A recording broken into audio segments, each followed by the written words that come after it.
Gary Johnson will start our Pledge of Allegiance.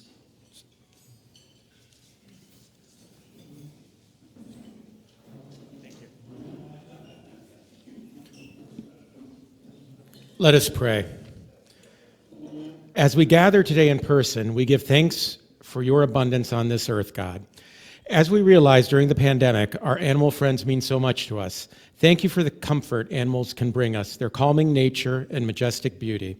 Thanks for the zoo employees who work diligently behind the scenes during COVID to ensure their safety, and thanks to those who dedicate their lives to caring for and helping us understand our animal kingdom. We ask your blessings that we may continue to grow and learn about the importance animals play in our daily lives. Amen.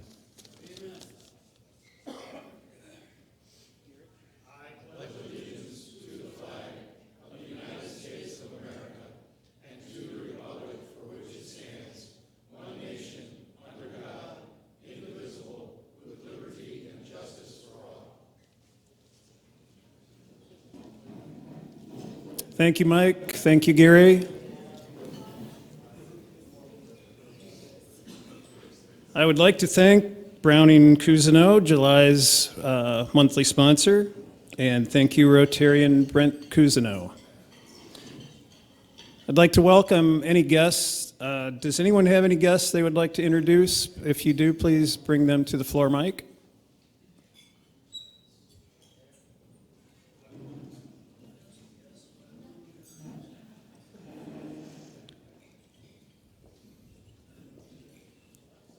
President Bob, I have three guests I'd like to introduce today. The first young lady here is Jennifer Van Horn. She is the Vice President of Construction and Planning at the Toledo Zoo. Jennifer is also Vice Chair of the Toledo Design Center and a board member of the Broadway Corridor Coalition. Next to her is Nathan Decker. Nathan is a construction project manager at the Toledo Zoo. And at my far right is Mark Pappas. Mark is a longtime project manager for Dunbar Mechanical. Thank you. Thank you. And welcome Jennifer, Nathan, and Mark. Good afternoon, President Bob. I would like to introduce Jenny Vansel. She is Lott Industries' new development director. Many of you will know her also from her years at Owens, Illinois, and with the zoo. So, thank you. Thank you.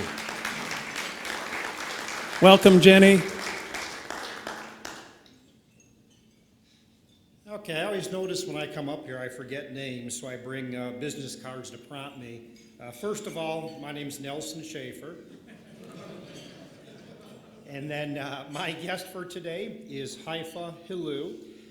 She is with the Financial Design Group, and she's responsible for business development and recruiting of agents who want to be in sales.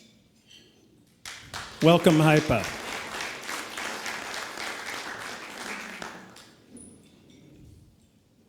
Well, it looks like everybody's got fed, so we should be all set. Remember, please, that it's time to join committees. As I've said before, they're what make our club tick. That's how we give away money. That's how we get things done. That's how you develop relationships. If you are not on a committee, then it's about time you join one. Used to be, when I first started, it was a requirement. All new Rotarians had to join at least 2 committees. If you didn't join one, you would be assigned one. We shouldn't have to do that. So jump in there, give a hand. Everybody's got some good work to do. If you can't find the form online, just call Abby. She'll get you signed up. Now I'd like to invite Joe Sharp to the podium to introduce new member Greg LaScala.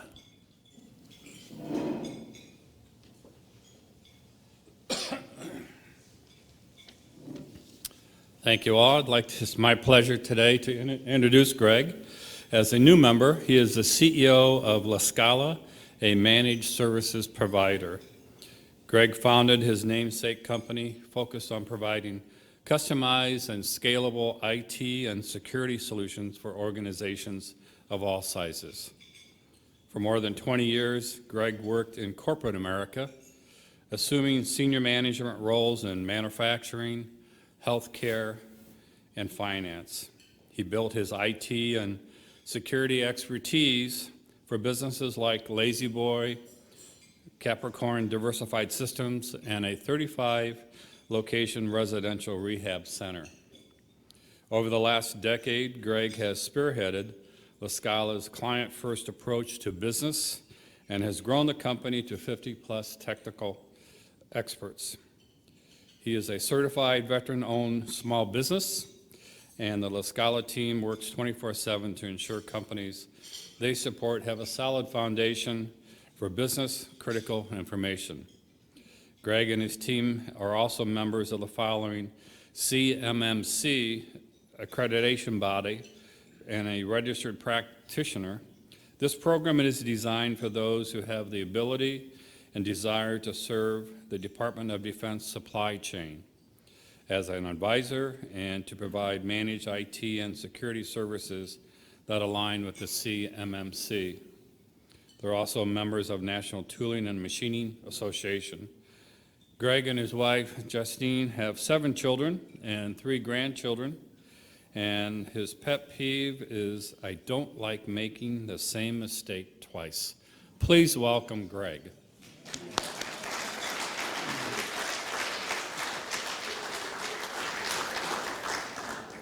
Thank you. I appreciate the warm welcome. Everybody's been very pleasant and nice so far, but we haven't talked about IT or security yet, so thank you very much. I appreciate it. Thanks, Joe, and welcome, Greg. And Greg, which committee would you like to sign up for?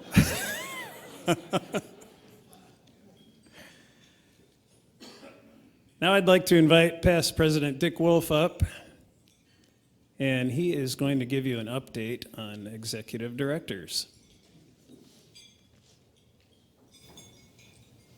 Thanks, Bob. Hello, everybody. Our search committee is in gear to replace Kathy as our executive director, and I just wanted to fill in everybody in about the process.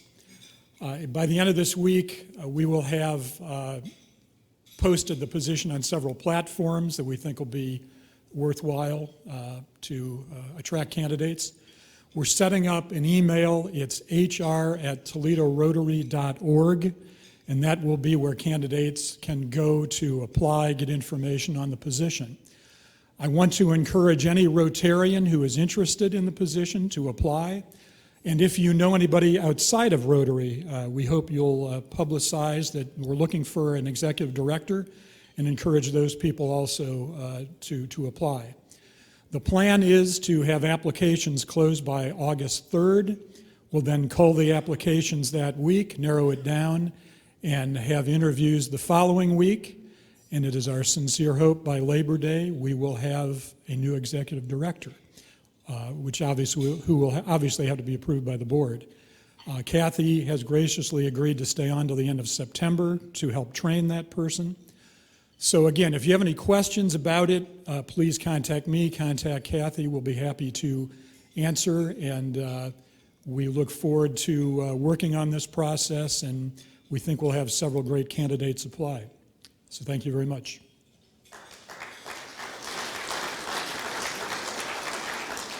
Thanks for all that hard work, Dick. Appreciate it. Next, I would like to invite Don Yerkes up to introduce our speaker.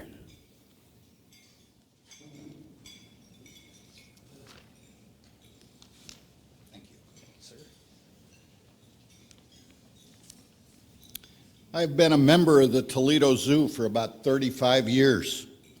The Toledo Zoo and Aquarium is indeed one of the crown jewels of Northwest Ohio.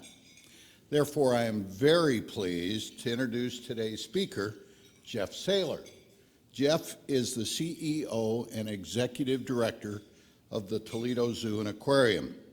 Jeff came to Toledo right at 9 years ago in 2012. During his tenure, the zoo has renovated several historic buildings, including the aquarium, the ProMedica Museum of Natural History, and the Lodge, which is now known as the Nancy L. and Martin Davison Barnyard. As a member, I appreciate the efforts that Jeff and his staff make to keep the zoo fresh with upgrades and changes virtually every year.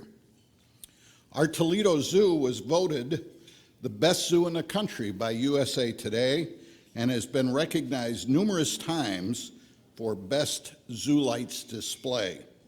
Again, as an individual that has visited zoos from coast to coast, I can attest that these awards are well deserved.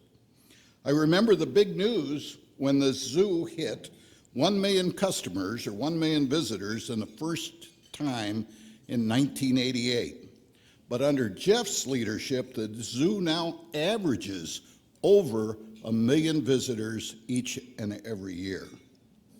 Our zoo is recognized both nationally and globally for its conservation and education programs.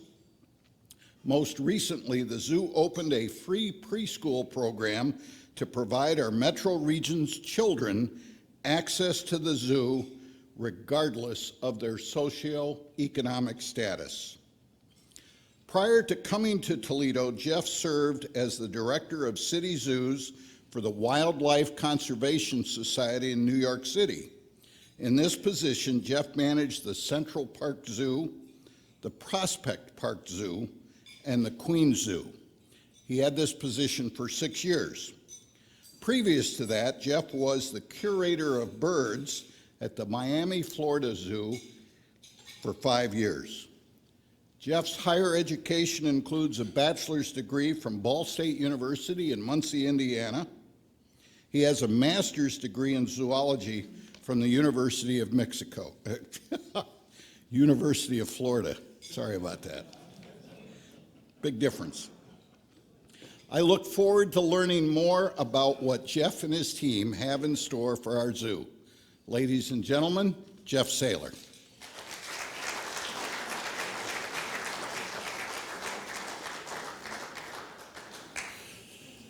Well, good afternoon, everyone. Thank you so much for allowing me to come speak to you today. I think it's been probably 4 or 5 years since I spoke to Rotary. Usually it's right around levy time, which here we are again. It's levy time, so surprise, here I am. I thought what I would do, because a lot of people like to ask, is go through sort of how the zoo managed to get through 2020 and where we are in 2021. As I'm sure all of you experience in your own businesses, there were a lot of ups and downs, a lot of figuring things out as you go, and the zoo was no different. But I'm very, very proud of the team at the zoo. They did a fantastic job in 2020, and the zoo came out of it as vibrant and as successful as ever. So I would be remiss in not thanking the zoo's employees for that. So the COVID pandemic. The zoo closed on March 15th of last year. But we have the benefit of being part of a national association, and so even though here in Ohio things didn't really start to get worrisome until about mid-March, our colleagues in Seattle had been dealing with this for over a month. And we had been in communication with them and with others throughout the world, seeing what they were dealing with regards to this virus. And so we began our planning for what we would do if the virus became a pandemic in the United States way back in February. So we were ready to go when it was time to close on the 15th, and we were closed for 3 months. During that time, that was spring break, that was the beginning of summer. There was a lot of uncertainty. The governor's office would change the rules quite frequently. Everyone stayed tuned for the weekly address to see what we were going to be allowed to do and what we weren't. Unfortunately, in the state of Ohio, zoos were lumped in with entertainment attractions, amusement parks like Cedar Point. And yet we operate in a little bit different manner. But that results in us being closed a little bit longer and having a little bit different rules for how we would operate. I would say that when we did finally close on March 15th, we did that with a plan that was really looking to how could we provide for the safety and security of our staff, our animals, and to some point in the near future, our guests. And I'm very lucky in that I have a very diverse team at the zoo as well, in all the different sort of hats everyone wears. And one of the first things we did was jump to trying to get a bunch of these HVAC sterilizers that hospitals and the like do.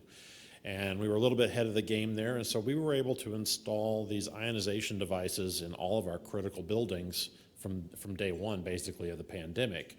You know, we have a very susceptible collection when it comes to COVID-19. Our apes are all susceptible to it. Our big cats are all susceptible to it. The bears, the wolves, pretty much just about everything that people think of when they think of the zoo, outside of the elephants and the giraffes, are somewhat susceptible to it. So we made it a point to get those sterilizers in the 8 buildings right away. We also knew that staff has to be on grounds, and so we did our best to get sterilizing units in the aquarium, in the administration building, in the museum, and all these different places, so that we would have a little bit of a sense of well-being to ensure that, you know, we were doing the best we could for our staff. At the same time, I've got a pretty top-notch conservation and science team at the zoo, and we didn't just want to spend the money on these sterilizers and call it a day. We actually went in and put out petri dishes that we had inoculated with fungus, bacteria, virus, what have you, and found that when you turn the HVAC sterilizers on, it would actually knock those petri dishes back, even out in the environment. So we were able to even show that what we did had a meaningful impact and made it a little bit better for our staff. And knock on wood, to date, no animal has tested positive for it. Even though the gorillas scared us last week with a cold, they in fact were fine. They didn't have COVID-19, which was good, because not much you can do when a gorilla's got a cold or COVID-19. You just sort of go from there. The other thing we had to do was we really had to look at our finances, and we have a large portion of our budget goes to seasonal and part-time labor, and of course that got cut right from the start. But that also allowed us to reduce our expenses greatly and helped us pass through those 3 months. At the same time, we have different parts of our business stream that couldn't operate during COVID, but at the same time we couldn't afford to jettison. So for example, our catering business, that business produces an enormous amount of revenue every year. It's one of our more diverse streams, but for those 3 months, we weren't operating any events at all, and you couldn't really take the chance and send those people home. I really handed it to that group. They took an idea I had offhand to basically make meals for families, and we created our Meals on the Go program and advertised those online. And every Tuesday, people would line up to get their meals to take home and to share with their families. And at the same time, we were able to use this as a vehicle to encourage people to donate to support the zoo during these 3 months, but also to encourage them to help us support first responders. And so several of these weeks, we also had our customers underwrite meals for fire departments, nurses, doctors, EMTs, and the like, and we're able to provide food throughout the community during those first few months of the pandemic. And I have to hand it to them. That team did a fantastic job. In those, the 5 months that program was really active, they brought in $140,000 just in selling meals to go, which paid for them during that period of time and kept them ready to go for when the events did come back. And they came back with a real passion. We were back to offering events last fall. We even had some proms that we were able to do. And almost every wedding from 2020 got pushed to 2021. So we have 65 weddings we're trying to accomplish right now this summer. And like all of you, nobody works anymore. So we're trying to do that with almost no staff. Most of the administration crew is out flipping hamburgers on weekends or serving wine at weddings. It's all hands on deck, because despite having hundreds of open positions, we still don't have people to fill those positions. So hopefully that changes before lights, but I'm not holding my breath. We're still looking for ways to make things more efficient, and at the end of the day, save money. The interesting thing was there was an incredible demand for the zoo experience when we did open back up. And even though for the entire year of 2020, I think the percentage was 49% of our normal attendance is what we got, so a little under 500,000 people. By Lights Before Christmas, we were at 80% of normal attendance. So it just came roaring back when it came back, and we're seeing that this year as well. Don was telling me about a recent weekend visit where he happened to hit the 7,000 person Friday, followed by a 10,000 person Saturday. Those are Lights Before Christmas numbers, and that's what people are doing now, coming to the zoo on the weekdays and weekends to enjoy it. So we're doing quite well this year, and that there's a lot of people who want to come out and see the zoo. I will tell you, like businesses throughout the region, we're all going to be happy when fall comes and we don't have nearly the stress on us for having to staff up. We also didn't want to spend 2020 just reacting to the pandemic, and we needed things to keep us looking forward and to keep us in decent morale. So Don mentioned we converted the lodge to the Nancy L. and Martin Davison Barnyard. We built that in-house during the pandemic. I couldn't be prouder of the staff. The maintenance team did all the outdoor yards. We brought in all the animals. This is one of the pigs. I really love these pigs. They're from Hungary, and they have a wool. They've got very long woolly hair. They nearly went extinct, and then a couple of foodies that had some high-end restaurants in Chicago and New York went and saved the last couple of hundred sows, and they're making a comeback because they're one of the best salami and bacon pigs in the world. I haven't got to try it yet, so. But a really neat animal, and one that can be outside here the year-round and the public can see. And it was great to be able to reopen the zoo with a brand new experience. So not only were people getting back to coming out to the zoo, but they got to come out to a new exhibit and one that they could interact with the animals. So the new barnyard is there, where at one time the lodge was originally the elephant building, and then it became an event center, and our event centers have diversified and multiplied, and so we didn't really need that building for that anymore, so we turned it into an animal building again, and it was a very low cost and really interactive, immersive exhibit, and we couldn't be happier with it. We also had a baby gorilla born in the middle of the pandemic. Dealing with the great apes beyond just what little we knew about how the virus was transmitted back in the early times in the pandemic didn't really change. We don't go in with these animals without masks and gloves anyways, because just about everything we can carry as a disease they can catch, and just about everything they carry as a disease we can catch. So we've always masked up around our primates, and so nothing really changed in that area. And thankfully this little guy, Michael, was born and is doing quite well. We also had an incredible Lights Before Christmas. By that point, we knew a lot more about how to manage the virus. We had learned a lot during the summer on how to take care of the lines, get people in and out. We used our reservation system, and actually were able to even out the experience for the number of people per evening, and had a fairly normal number of people attending Lights, but none of the really spiky days like you would have seen in the past that would have shut down the trail. So it was another great learning experience. We will probably keep that system into the future because it was a great way of understanding how we needed to staff, and it was a great way to make sure that we didn't have these boom or bust days. Everyone still got to go and enjoy Lights, but they got to enjoy it in a sustainable fashion. We also got to move our reindeer over to the new petting zoo for Lights Before Christmas. It was a great new experience for the kids that were coming to Lights Before Christmas. You can get an idea of the construction there of the new barnyard outside the lodge. And then 2021 rolled around, and we announced a very big acquisition to the zoo. This is the old Jennison Wright property that you may remember, that's along the trail. It goes from South Street all the way to the zoo.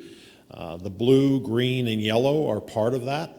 The zoo was able to acquire the blue and green pieces of that, and we have a purchase contract for the yellow with Jennison Wright, and we are moving forward to the mitigation of that. Jennifer and her team are actually running that entire project.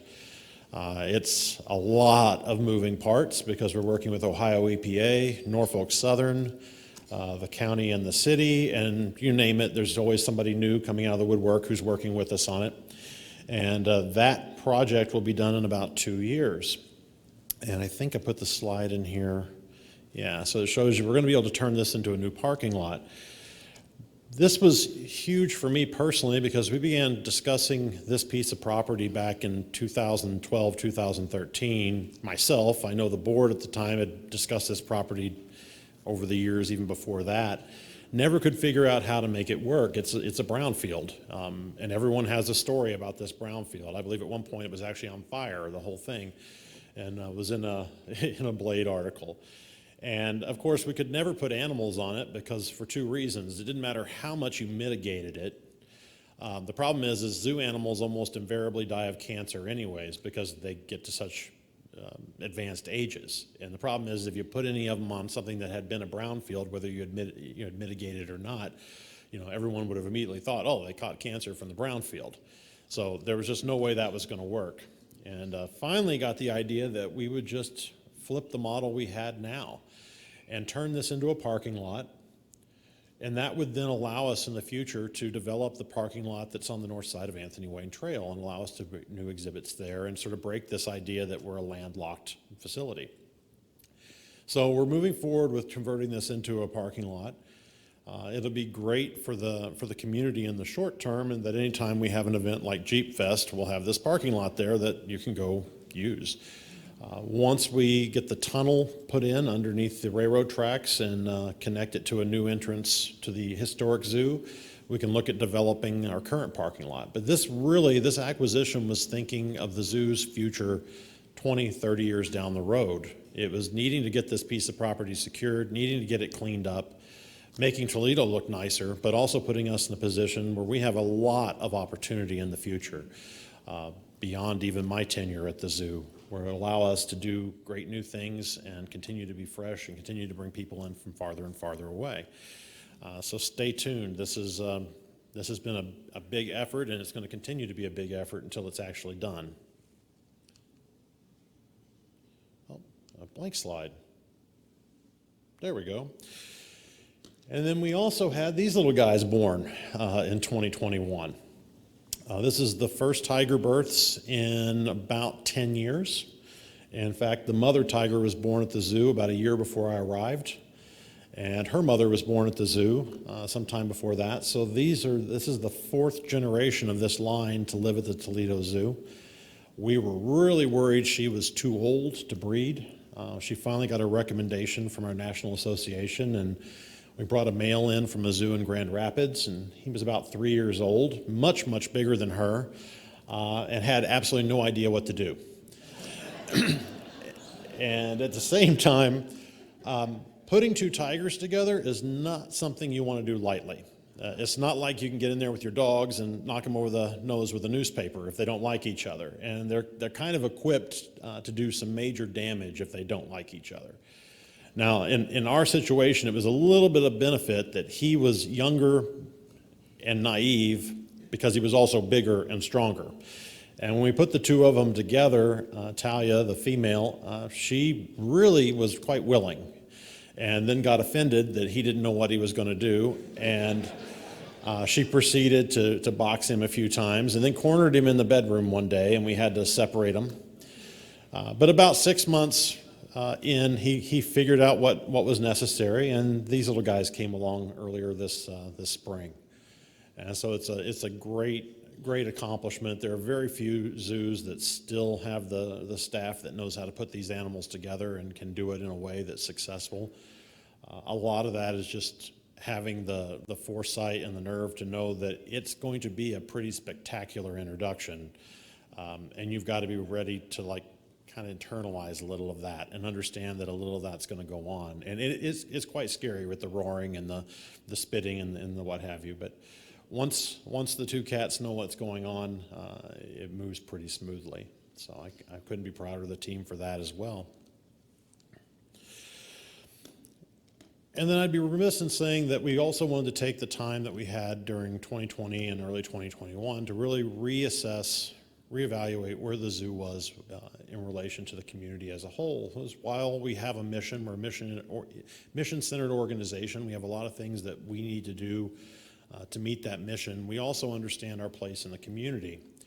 And as one of the larger businesses in town, one of the larger employers, and an entity that does an enormous amount of advertising outside of the Toledo area, one that brings in people, enormous number of people from outside the Toledo area, there's a lot that we can do for the community that aligns with our mission. And so we reaffirmed that, and reaffirmed that the sort of the key point to our mission and our strategy is going to be one around stewardship. And whether that's stewarding the quality of life of not only our staff, but of the public, and providing these great zoo experiences. I mean, the number of people who come up to me and tell me they've got a photo of themselves riding one of those concrete statues at the zoo, or their kids got a picture of them on the concrete statue, or grandparents have a picture of themselves on the concrete statue, it's amazing.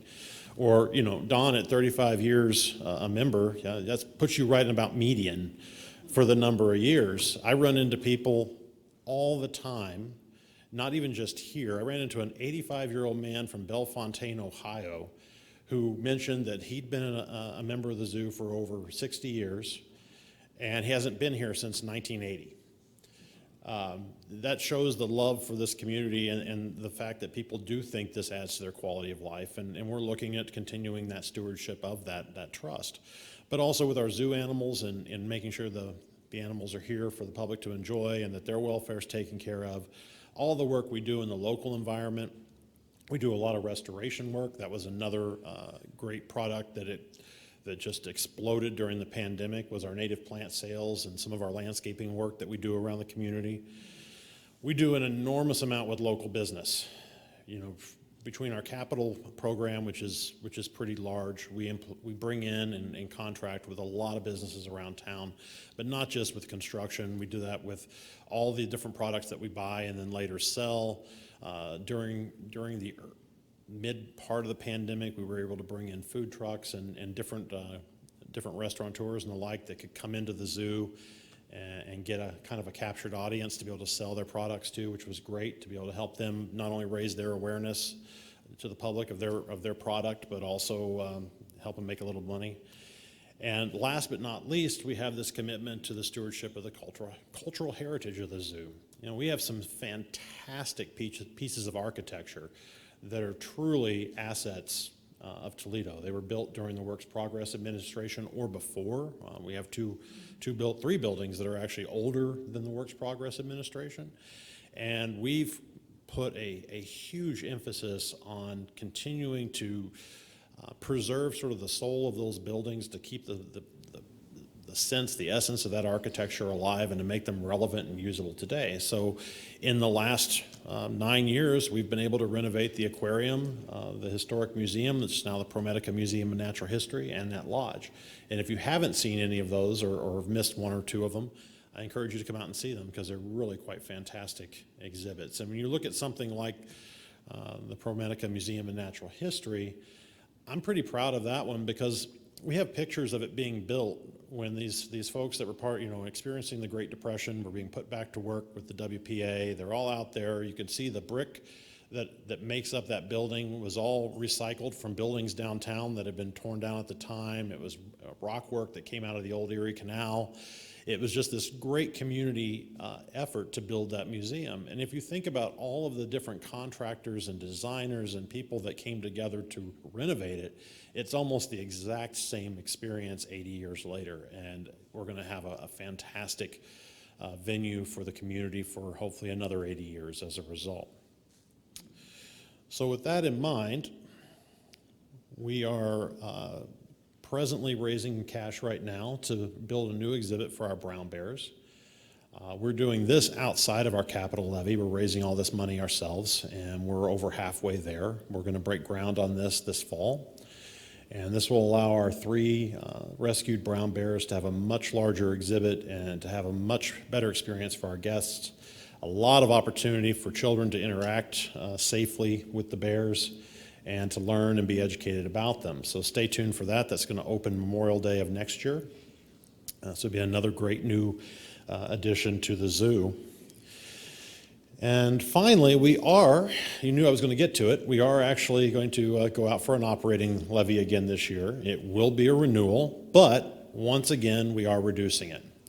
So we're going to reduce it by 0.1 mils again, like we did in 2016. And so compared to this time in 2016, the total levy will be reduced by 24%. We've worked extremely hard to build the business at the zoo, to make it sustainable for the community, and we think it's very important that we give back by reducing this levy whenever we can. And this has been, I mean, Zach is responsible for bringing me to town and knows I was talking about this from day one, and we're moving on it. So I couldn't be happier with the staff for allowing us to accomplish this.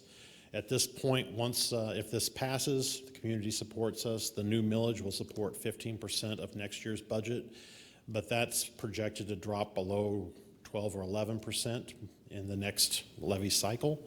So we're continuing to make ourselves more and more sustainable and more resilient to the different changes that occur within a business.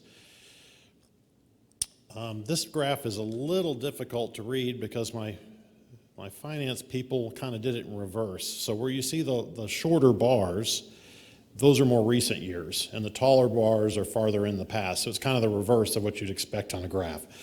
The top line, you can see the millage as it dropped the first time from 0.85 to 0.75.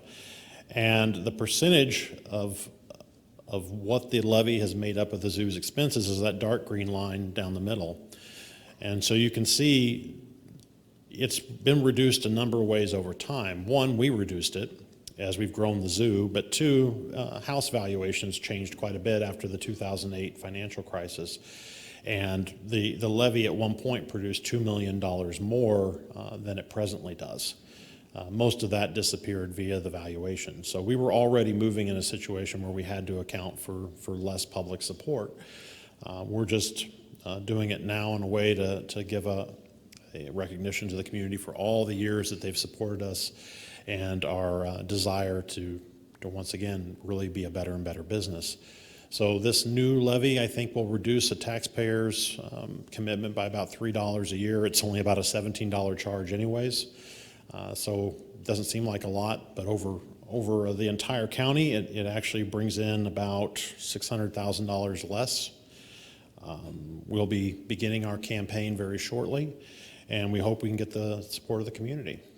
So I wanted to bring this to all of your attention. Many of you are leaders in the business community here in Toledo, and I just want you to know that we also understand that it's not just homeowners that pay this tax. It's businesses that pay this tax. And businesses, to some extent, take on the lion's share of that tax. So this is also a great opportunity for us to thank all those in business in Toledo by asking for a reduced levy. So with that, I'd be happy to open it up for questions. Yeah. Could you come out on the Sunday Zoo concerts and parents table over there? The Sunday Zoo concerts? Yeah, so we are still doing the Music Under the Stars, and actually we've diversified that a bit and increased the number of dates. So I believe this year we were shooting for 8 Sundays. Those are free to the public. You access I don't know if we're accessing the zoo through Broadway or through the main lot, probably both. But we've also been going out and getting a diversity of groups to entertain the public. So it's not just the symphony as it was in the past, it's a lot of different places, different bands from Maumee, Sylvania, and where have you, and it's been very, very well received. A lot of people that are in assisted living homes come out to that. They're brought out by those homes, and it's a great way for those individuals to have something to do that costs them nothing. We get sponsors for it, so we're able to do it, and it makes use of that beautiful amphitheater that we have at the zoo. Anything else?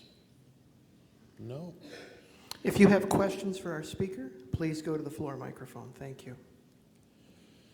Wow. Oh, here comes one. What's the status of the zip line? I live in South Toledo and drive down the trail a fair amount, and I don't seem to see much activity. Well, we didn't start it up until Memorial Day, but it is going strong. It's got a lot more visitors on it than it's had in the past. It's also part of our total experience package with our memberships. And so there's quite a bit of usage going on with it. So we're really pleased with it. And I'll tell you, just about every zoo in the country is now mimicking it. So we were the first AZA zoo to have one that went over our giraffe and our animals like that. And, you know, quietly, no one says anything about it. The next thing you know, they're popping up everywhere. So we must have done something right. Anything else? Tell us a little bit about what you're doing with the savannah. When I was there a week ago, it looked like you're doing some changing and maybe putting new animals out there.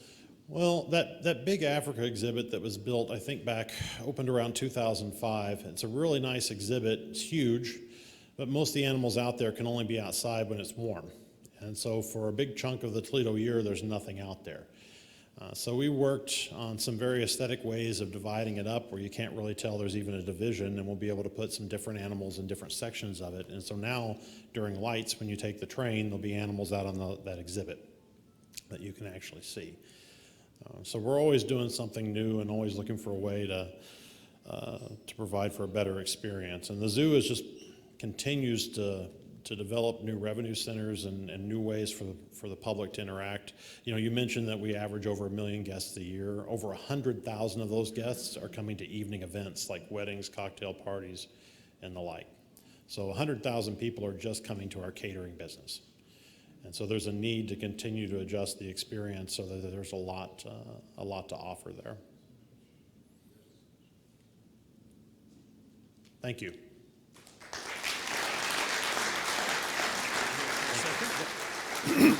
Thanks, Jeff, for fantastic presentation, really informative, and we're going in the right direction with the zoo ever since you came. Thank you. We'd like to present you with a gift of a book, Historical Tales of Toledo, by past President Clint Mock, and we also will be making a donation to the Polio Plus Foundation in your name. Well, thank you. Thanks so much. Thanks. Great job.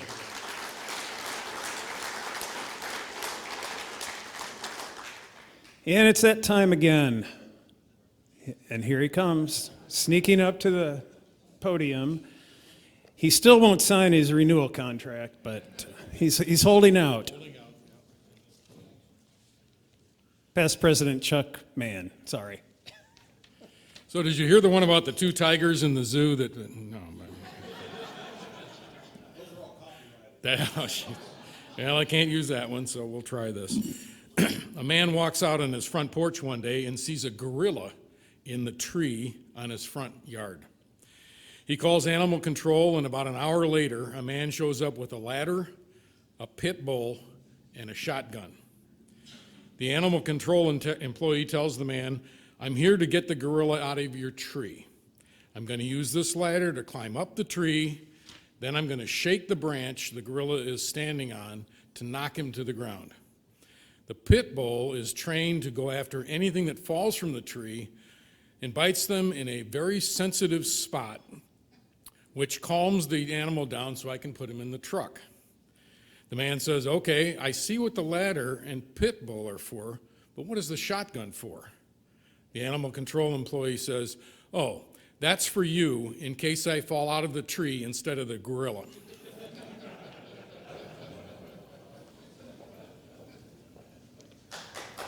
Thanks again, Chuck. Always fun.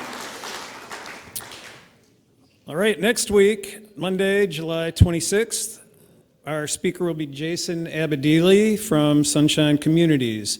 And Jason's topic will be serving the developmentally disabled during COVID. Should be interesting. There are no committee meetings after this meeting, and we are adjourned.